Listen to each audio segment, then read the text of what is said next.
Look, most of what you think you know about rich people, it's a complete lie. You see someone driving a $100,000 supercar down the street, And you immediately think, wow, they must be incredibly successful. But here's the brutal mathematical reality of the situation. the only real data point you actually have on that person is that they're literally $100,000 poorer than before they bought that car. That's the trap, right? We totally confuse being rich with being wealthy.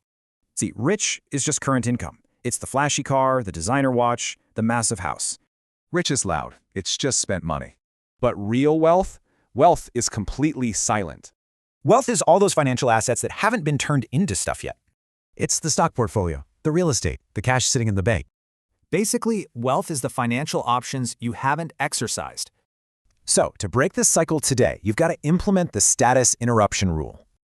Before making any major luxury purchase, stop and ask yourself, Am I buying this because I actually truly value it? Or am I just paying to show other people I have money? Because honestly, the ultimate value of money isn't buying more stuff. It's getting total control over your time. every single dollar you spend just to impress some stranger Is a piece of your own freedom you just handed away.